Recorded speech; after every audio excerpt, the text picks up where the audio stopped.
मित्रों, योग गुरु बाबा रामदेव और उनके साथी बालकृष्ण जी, लगता है कि इनके ग्रह नक्षत्र थोड़े ठीक नहीं चल रहे। मैं ऐसा क्यों कह रहा हूं? सुप्रीम कोर्ट ने जो इनके खिलाफ माहौल बनाया वो तो अलग है, लेकिन उसके बाद उत्तराखंड सरकार ने काफी बंदिशें लगाई। लेकिन अब एक प्रकाश में एक व्यक्ति आए हैं, 2005 बैच के आईएएस ऑफिसर हैं, श्रीमान तुकाराम मुंडे। महाराष्ट्र में एफडीए के प्रमुख बनाए गए हैं। फूड एंड ड्रग एजेंसी जो है उसके प्रमुख बनाए गए हैं श्रीमान तुकाराम मुंडे। और जब से श्रीमान तुकाराम मुंडे उसके मुखिया बने हैं, तब से महाराष्ट्र में एक प्रकार से भूचाल आ गया है।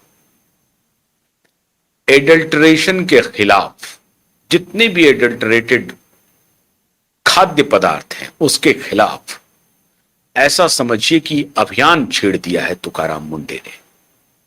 तुकाराम मुंडे जाने जाते हैं अपने नो नॉनसेंस अप्रोच के लिए। तुकाराम मुंडे जाने जाते हैं कानून को सख्ती से पालन करवाने के लिए। लेकिन आज मैं चर्चा करूंगा कानून की भी, और वो कानून जो एक जमाने में किसी खास मकसद के लिए लाया गया था, आज उसी मकसद को पूरा किया जा रहा है बाबा रामदेव और बालकृष्ण के खिलाफ। चाहे लाख कोशिश कर लें बाबा रामदेव, लेकिन इनको उसी कानून के तहत घेरने की हो रही है पूरी तैयारी।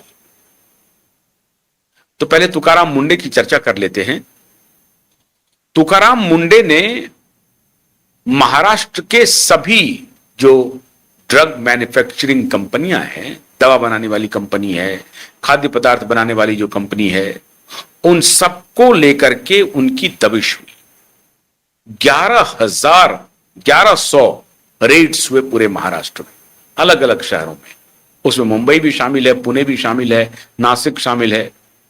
इन सभी इलाकों में, सभी जगहों में, बारामती, सोलापुर, कोल्हापुर, हर जगह छापेमारी हुई।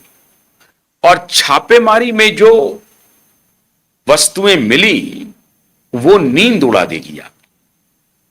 और उसमें बाबा रामदेव के भी प्रोडक्ट घेरे में आ गए।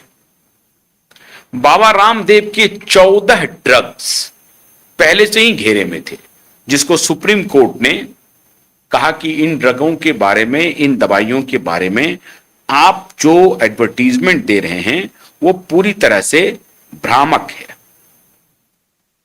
और इन जो भ्रामक दवाइयां जिसका सुप्रीम कोर्ट ने भी मेंशन किया था, वो किस किस कैटेगरी के हैं, जिसको कि सुप्रीम कोर्ट ने सस्पेंड किया था कि आप इनको रोक दीजिए। रेस्पिरेटरी केयर के लिए है स्वासरी गोल्ड, स्वासरी बटी, ब्रोंकॉर्न, ब्रोंकॉम, स्वासरी परावही, स्वासरी अभिले। डायबिटीज और शुगर कंट्रोल करने के लिए है मधुग्रिट, मधुनाशिनी बटी एक्स्ट्रा पावर, इसको भी।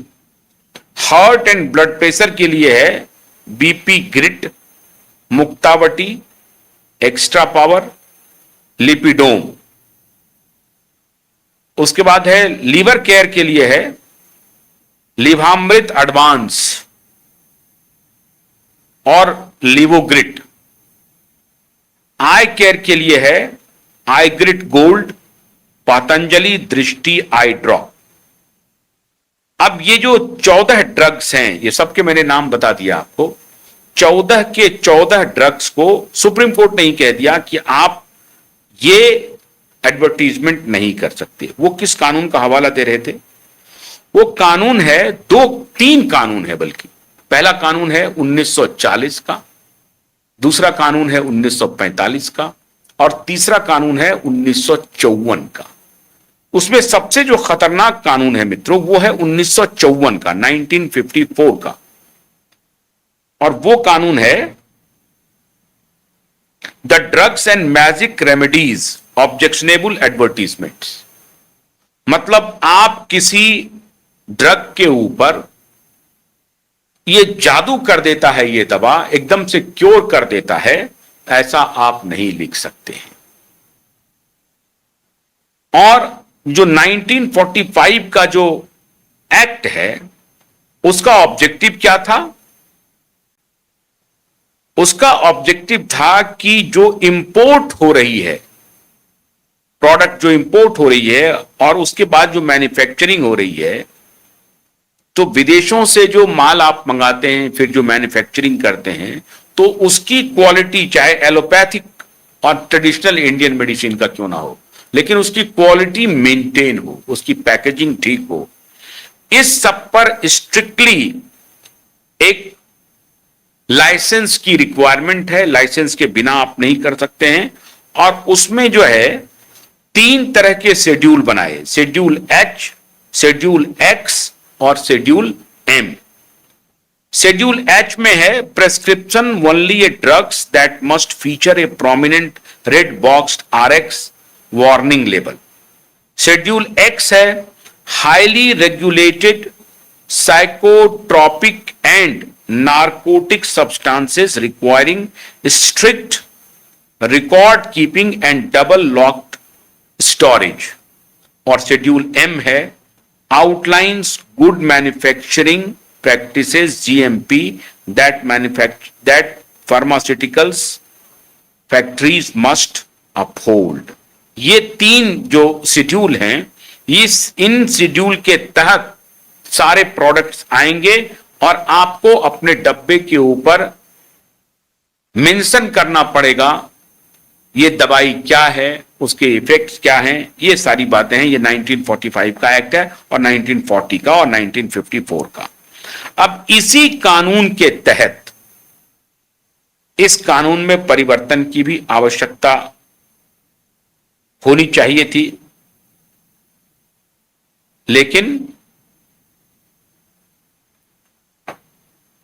1954 के बाद से परिवर्तन नहीं किया गया। मोटे तौर पर उस वक्त एक कहानी आई थी मित्रों कि भारत के जो कुटीर उद्योग हैं, और कुटीर उद्योग में जैसे कि सरसों के तेल की पेराई होती थी, उसी तरीके से सोप का भी निर्माण होता था, डिटर्जेंट का भी निर्माण होता था, और चीनी का बनना और बहुत सारी शुगर का, ये शक्कर का बनना, गुड़ का बनना, इन सारे चीजों पर वो बंदिश लगा करके, कानूनी बंदिश लगा करके ये अंग्रेज कब्जा करना चाहते थे। तो इन्होंने कहा कि आप खुले में तेल की बिक्री नहीं करेंगे, आप गुड़ नहीं बेच सकेंगे, चीनी नहीं बेच सकेंगे। ऐसे भांति भांति के मल्टीपल प्रोडक्ट्स लाए जिनको कहा कि आप खुले में नहीं बेच सकते हैं, आपको पैकिंग करनी पड़ेगी। अब पैकिंग कोई किसान कहां से करता? कोई पैकेजिंग की तो फैक्ट्री उनके पास थी नहीं। तो मोटे तौर पर अपने मल्टीनेशनल कंपनियों को, अपनी बड़ी कंपनियों को इस एफएमसीजी सेक्टर्स में एंट्री के लिए इन लोगों ने, अंग्रेजों ने, यह कानून लाए।